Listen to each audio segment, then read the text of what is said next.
Bonjour, vous êtes bien sur Cinémoi, histoire d'en dire plus. Aujourd'hui, on va parler, comme vous avez sûrement reconnu, d'Amélie Poulain.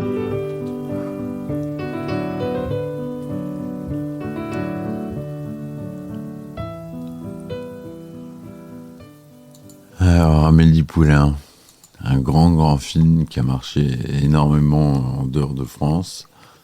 Ça a été un des plus gros succès outre-France. Donc c'est un film franco-allemand, je ne sais pas ça. C'est pas un film uniquement français. Il a été produit par l'Allemagne. C'est un film de Jean-Pierre Jeunet, donc dans la série des Jean-Pierre Jeunet. Donc pour ceux qui connaissent la cinématographie de Jean-Pierre Jeunet, il a toujours eu une place à part. Et est sorti en 2001. Donc c'est une comédie romantique écrite par Jean-Pierre Jeunet et Guillaume Laurent, avec Audrey Tautou dans le rôle titre. Audrey Tautou qui n'était pas du tout connue à l'époque, et qui l'a révélée vraiment dans ce film, sans qu'elle ait une carrière après extraordinaire, mais ça c'est le problème des énormes succès où elle a eu un peu l'aura Amélie pendant longtemps, surtout aux États-Unis. Donc le film est une représentation originale et parfois idéalisée de la vie contemporaine à Paris, dans le quartier de Montmartre. Il s'agit de l'un des plus gros succès commerciaux mondiaux pour un film français, c'est ce que je vous disais. Le film reçoit de très nombreuses récompenses, ainsi de multiples nominations, dont 13 au César et 5 aux Oscars. En 2002, il obtient 4 Césars, dont celui du meilleur film et meilleur réalisateur. Donc, le synopsis général, conçu le 3 septembre 1973 à 18h28, 32 secondes, de la fécondition d'un ovocyte de Madame Amandine Poulain, née Fouet par un spermatozoïde de Monsieur Raphaël Poulain, Amélie Poulain, est une petite fille qui passe son enfance à Enghien-les-Bains. Amélie Poulain grandit isolée des autres enfants car son père, le docteur taciturne, lui diagnostique à tort une maladie cardiaque. Son père ne la touchait jamais en dehors des examens médicaux, d'où l'emballement de son pouls lorsqu'il la mesurait. Sa mère, tout aussi névrosée et que son père est inhibé, meurt lorsque Amélie Poulain est encore jeune. Heurtée accidentellement par une touriste québécoise qui avait résolu de se suicider en se jetant du haut de la cathédrale Notre-Dame. Son père se renferme alors davantage et dévoue sa vie à la construction d'un maniaque mausolée consacré à sa défunte épouse. Et on peut faire un parallèle avec le facteur cheval. Ça ressemble un peu à la structure du facteur cheval pour ceux qui connaissent. Un petit parallèle. Livrée à elle-même, Amélie développe une imagination étonnamment riche. Devenue une jeune femme, Amélie est serveuse dans un petit café de Montmartre, le café des Deux Moulins, tenu par une ancienne artiste de cirque, fréquentée par des employés, des clients hauts en couleur. À 23 ans, Amélie mène une vie simple, ayant abandonné toute relation sentimentale après les tentatives ratées. Elle prend goût à des plaisirs sains, comme faire craquer la crème brûlée avec une cuillère, faire des ricochets sur le canal Saint-Martin, mettre sa main dans un sac de grains, essayer de deviner combien de couples parisiens ont un orgasme à chaque instant, 15 pour la vérité, et laisse recoudre à son imagination.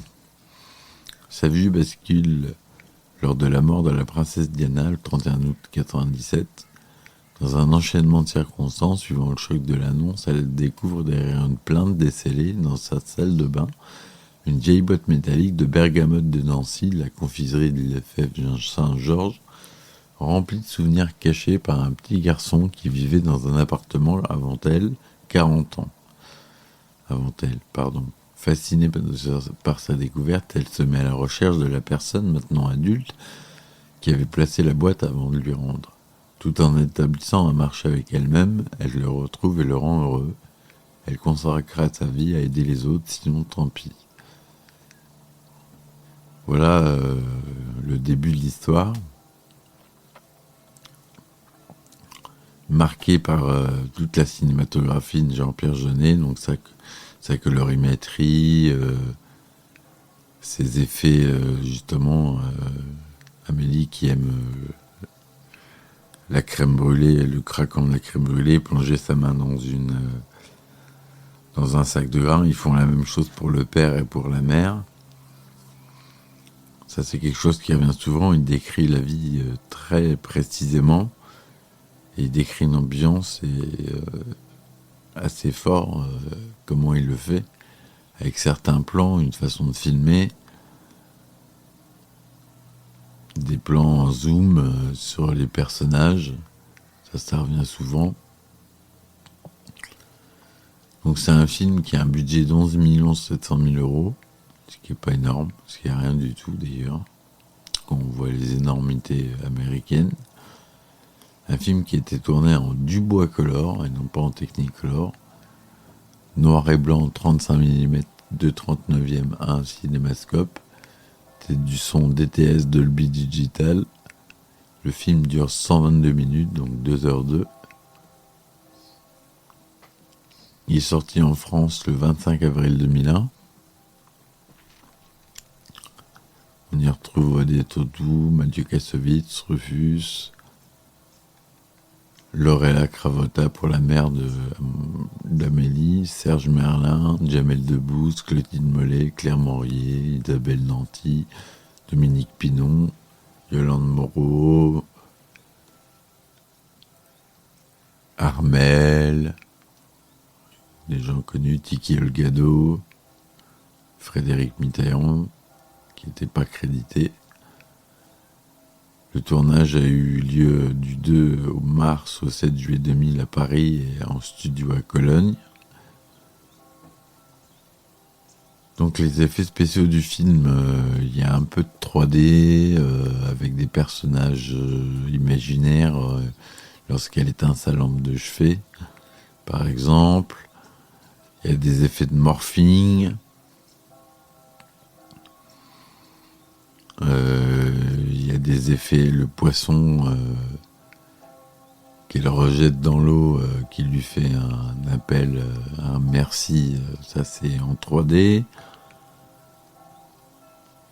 Donc les effets sont faits par Boeuf, si je me trompe pas. Je cherche. Si c'était fait par Boeuf, mais c'était des amis de Jean-Pierre Jeunet, donc je pense que c'était fait par eux. Et si je me souviens bien, c'est fait par eux. Les effets sont très réalistes. Et puis on a toute cette colorimétrie verte qui est très présente dans le film, qui est donnée ce cachet et cette célébrité au film, et qui est tout le tournant de Jean-Pierre Jeunet, qui a toujours travaillé son étalonnage d'une manière très précise. Vous pouvez le voir dans La Cité des Enfants Perdus, Délicatessen.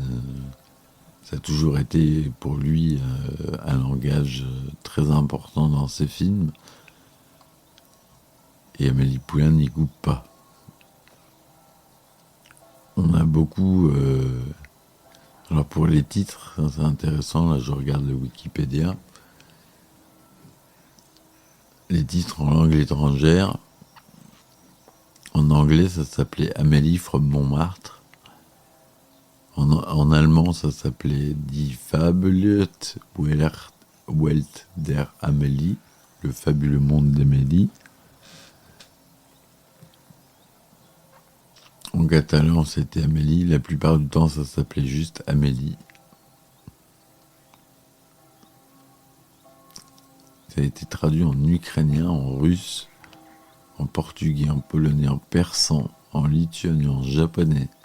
Amélie en japonais, en hongrois, la vie fabuleuse d'Amélie, le fabuleux monde d'Amélie, le fabuleux destin d'Amélie, c'est le seul en espéranto. Ben, c'est normal qu'il respecte. Et donc dans ce film, que je vous spoilerai pas, même si vous l'avez à mon avis tous déjà vu, c'est vraiment le monde de l'imaginaire qui travaille et le monde du présent. C'est ça qui est très fort avec Jean-Pierre Jeunet, c'est qu'il arrive à lier les deux et il nous emmène dans un monde complètement à lui et qui est pas tout à fait imaginaire et pas tout à fait réaliste. C'est ça qui est bien avec lui. Je suis désolé pour les sons de cloche, les coqs, Mon studio est pas insonorisé, donc vous avez un peu les bruits de la ferme à côté de chez moi. Voilà.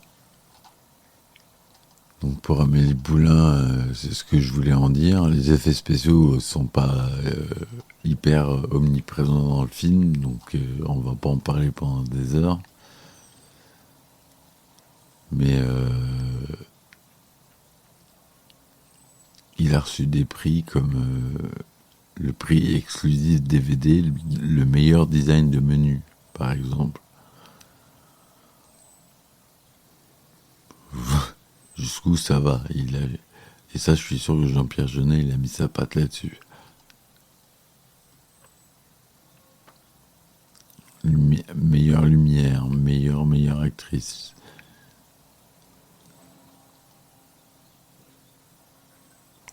Film étranger de l'année.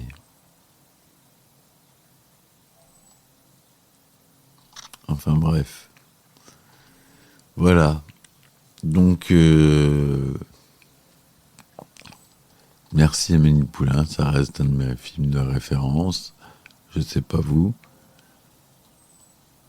Mais moi, honnêtement, voilà. Au mondial, 32 millions d'entrées. Ça reste un de mes films favoris. Et je le classe dans mes top 5. Et c'est vraiment un superbe film. Et je vous invite tous à le voir et écouter la BO qui est juste magnifique. Je vous remercie. Je vous dis à bientôt et on finit avec une petite note de comptine d'été d'un autre été l'après-midi.